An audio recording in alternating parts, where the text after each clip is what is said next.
In the big breaking story at this hour, the big international story right now, actually, Iran has abolished the country's morality police.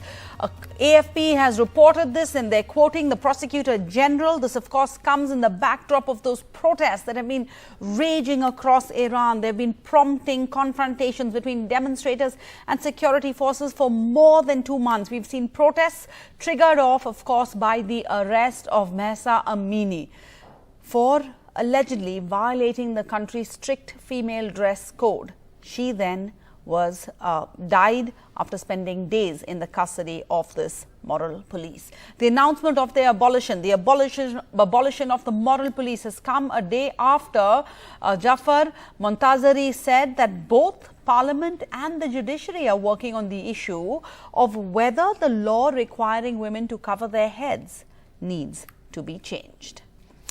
All right, let's go across to my colleague Maha for more on this. So Maha, first and foremost, you'd seen those white and green vans that you would see on the streets there, tasked with this moral police who are tasked with telling people on the streets, fix your headscarves, wrapping people on the ankles if an inch of skin was showing just above your sock. Are we now saying that they are no longer going to be seen?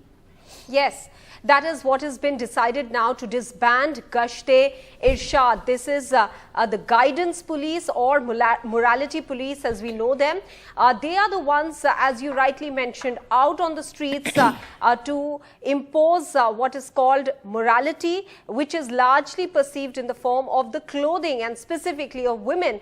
And on Mahsa Amini, the force that was used against her, that is the allegation by the morality police, led her to ultimately collapse and then die. That is what has been alleged, and there was a video that actually showed her collapsing while in custody.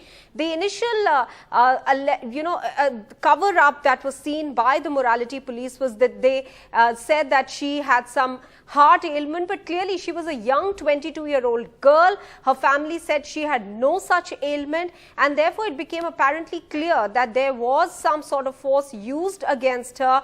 Probably she was wrapped close to somewhere near her head, which actually led to that concussion and her collapsing there, resulting in her death on the 16th of September, after which we have seen widespread protests in Iran. These are protests that were not sporadic, Sarah. These were sustained protests for almost over 2.5 months, which has now led the Iranian regime to buckle or bow down before the force of largely these women who have stepped out and taken on these very powerful clerics as well. We've seen visuals coming in where a lot of young girls can be seen knocking off their headgear as well in a form of protest.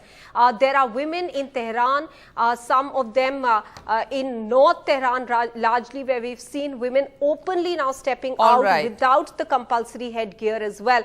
So protests were on, after which this decision has been taken. The big question is whether this will lead to finally the disbanding of the compulsion to wear the hijab as well, or the headgear.